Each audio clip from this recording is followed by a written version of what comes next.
Hi guys, I'm Caitlin Blair. Today we're going to do 3 pretty easy, beginner-friendly Valentine's crafts of different mediums. Going into Valentine's Day, we just had Christmas, so I feel like everyone got what they wanted, you know? So it's now you have to do something that's really personal or handmade. So I think these are the perfect things to do because they're pretty simple.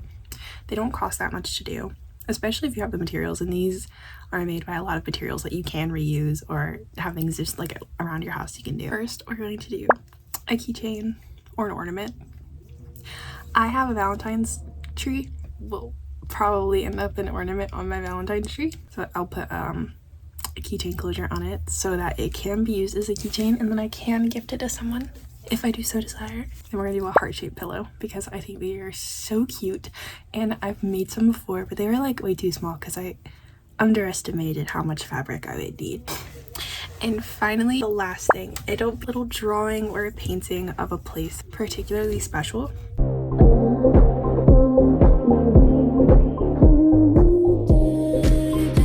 To make the keychain, you need 8x4 piece of felt, white paper, something to draw with, beads, ribbon, and some scissors. Embroidery thread is optional, but you will need a needle. So start by drawing a 4x4 section on a piece of paper and fold it in half. This is where you're going to draw your heart. You only draw it on one side, then you cut it out. It makes a full heart. Now, we're going to use the same technique on the felt, so we're going to cut a small part so that it's easier to work with. We're going to fold it in half, clip it together so it doesn't move around while we cut it, and we're going to trace the half heart shape on one side. Now that we've got that, we can cut it out. And I want to make sure that they're both the same size so they don't look off when you put them together. So I'm just marking what I need to cut off of the bottom one. And here I am planning out my beads because I usually freestyle, but these beads were a little more expensive than I typically do, so I wanted to make sure that I was gonna do something decent with them. So I made a little XO, which is super cute. And whenever I shook it, it turned into a cute little smile.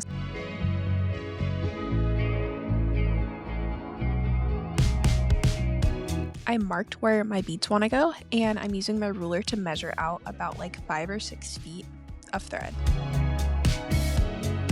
You don't have to do this, but I want it to be precise for you guys. And after you thread your needle and you tie it up, good to go. You'll push your needle through the back of your fabric, put your bead on, and then exit your needle back through where your needle should be in the back of your fabric after this. And then you'll push it back up through the first hole you made, and then loop your needle and thread through the bead. After that, you can string another bead onto your needle and then push it through the fabric, so then your needle is on the back side of the fabric again, and just keep repeating this.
Just like my plan, I did a row of 5 square beads, and then on the sides, meeting in the middle, I did 2 more squares.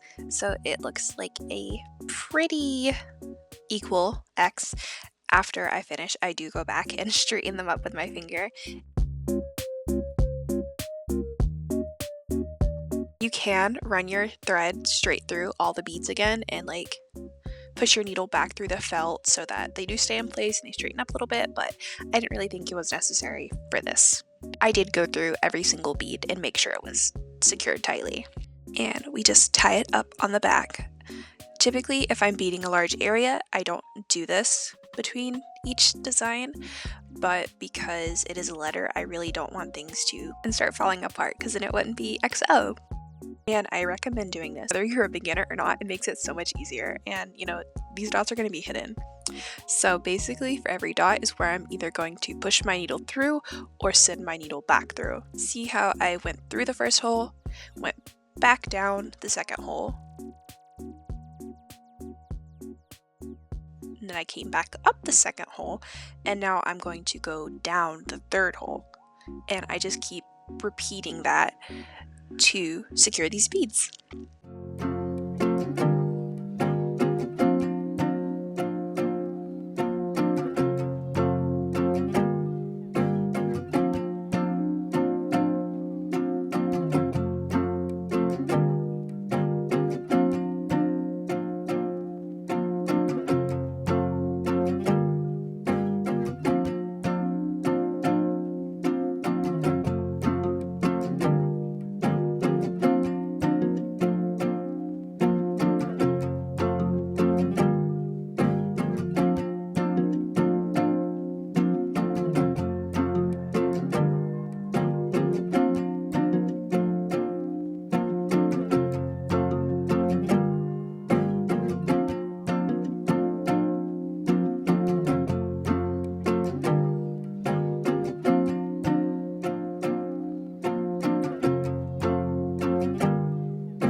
Trying to keep light colors near each other.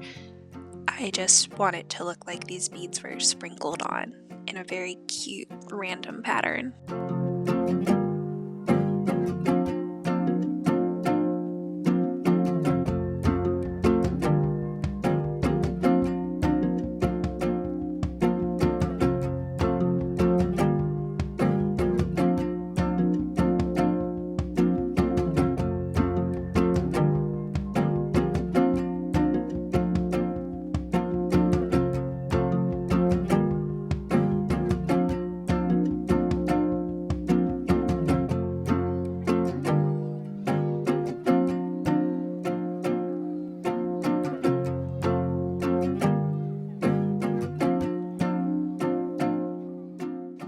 Now we are going to attach the pieces, and remember we have to leave a space open to stuff it later. So I'm just going to go around the edges, make sure it's lined up, and clip it so whenever I start sewing, doing the blanket stitch on the outside, it doesn't move around. So after you put your embroidery thread on your needle, you put your needle in between the two layers and push it up through the first one, and then go underneath the bottom, push it back up through that first hole, and then kind of tuck your needle through the loop that you just made so that whenever you go to make your next stitch, it starts from the middle and not from either the top or the bottom. And then you go from the very bottom, push up, and go through the loop again, and just keep going. Make sure it's tight but not too tight, because then it'll start like scrunching, and I don't want to do that. But you'll just see, actually, the more you do it, you'll see whether you want it looser, tighter, or far apart, closer together, and by the end you'll see I have like 2 very different looking blanket stitches, but it's okay. Make sure to leave room for your stuffing. I had some leftover felt from cutting this, so I just wrapped it in polyfill to kind of recycle these pieces and stuff my little keychain ornament. For the ribbon, I didn't have the footage of me tying it on, but basically I just took this really thin ribbon, rolled it up, twisted it. I made sure to leave enough of the ribbon that it looks kind of like a cute little bow on the back, and because I didn't have a way to tuck it in.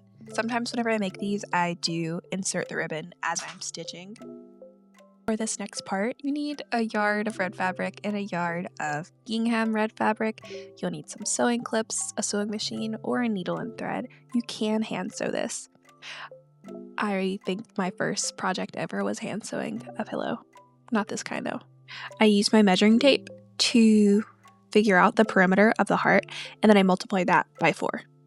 And I didn't have like one long continuous piece of fabric, so I did have to stitch the separate strips together. I think the strips are as long as my fabric is by 6 inches, and then I like folded that in half. So it's like ruffles will only be 3 inches.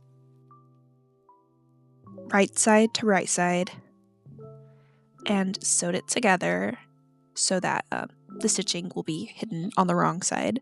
And after that is sewn, I just unclip it and fold it back together, and I'm just connecting all these pieces because I didn't have enough fabric for that line.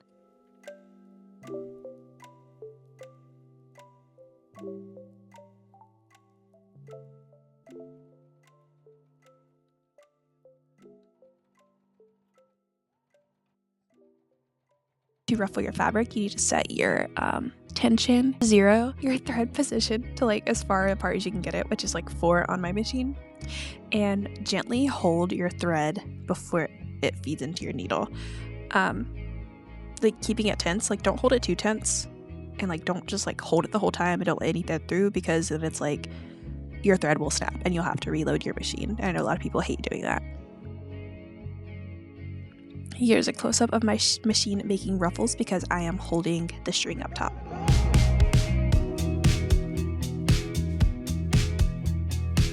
I think the ruffles turned out super pretty, and I love this little gingham pattern. Okay, so after we have our ruffles, we are going to put our stitch side of the ruffles along the outside, and we put our like good ruffle side along the inner side of the heart. And we have to clip the stitch side along the edge of the heart. And if you have a cat, this is the point where they come in and throw everything off your table. Kiwi got mad that I moved him, even though he was literally in my way and I was working, and he sat down in my way.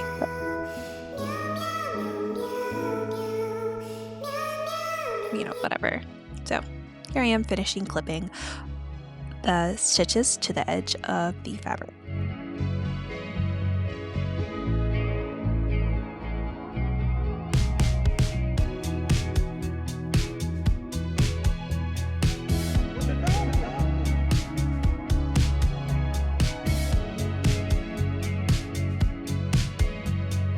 After your ruffles are attached to your one layer of your fabric, bring your other layer on and clip it down on top of it too. Make sure your ruffles are still facing their position and you're not gonna like sew them accidentally under. I try to stitch as far along the edge as I can because that was my problem in the past, is I went in way too to the center.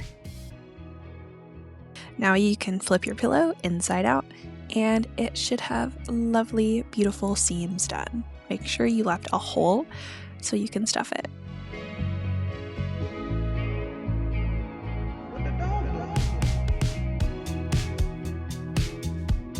I basically used up like half a bag of polyfill trying to stuff this pillow, but it's fine, it's worth it. It's super cute, and I think it turned out really pretty.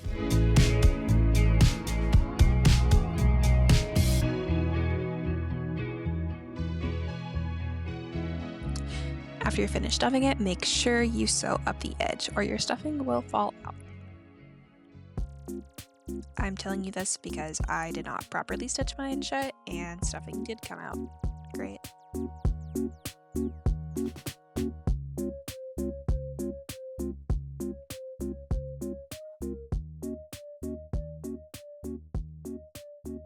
before I do this painting, I actually did a different one. It was special. Whenever we like reconnected or whatever, we would go to this little coffee shop and we would play chess. I sucked at playing chess. One very special moment for me was when I finally won, and I took a picture of the board because it was important to me. So yeah, I'm not a biggest fan of how it turned out because I was trying to play with colors I don't typically use, and I just, you see me, pink, blue, purple, so yellow, brown, green, really? I don't know how to use those colors. Who does? Not me. So yeah, I will be giving this to my boyfriend to remind him of the time I beat him at chess. He was also my chess teacher, so he withheld some information, so it was a very big moment for me, very big moment. Plus, let us move on and start an actual cute. This is super easy.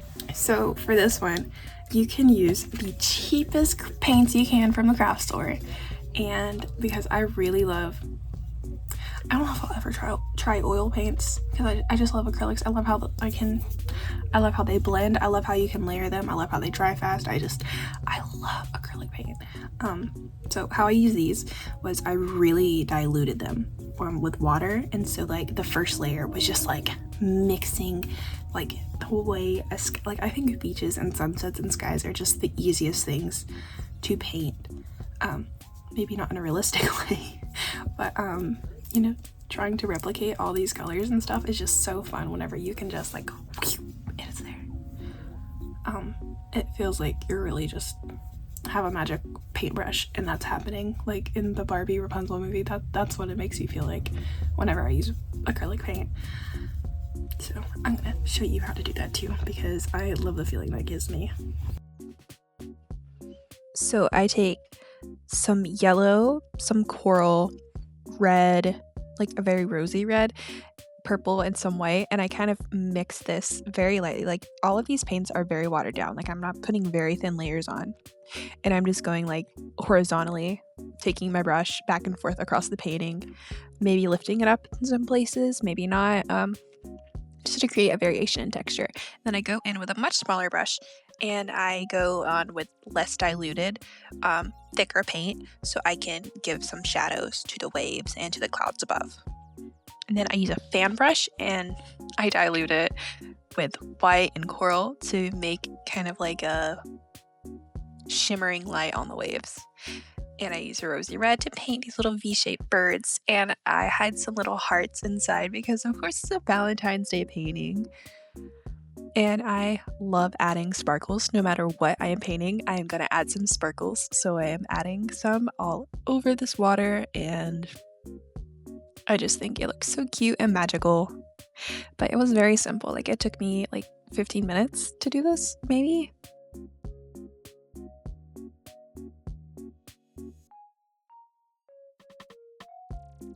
Thanks for watching and spending your time with me. I really appreciate it. I hope you have fun making these because I had so much fun making them. I hope you have fun, and if you have any questions, just let me know and I will answer them. I'm not a pro, but these are all like very beginner friendly, I would say. So I try to keep it easy. I messed up on these. I took those parts out so I wouldn't lead you astray. But I messed up some parts too. Thank you so much for watching. See you in the next one.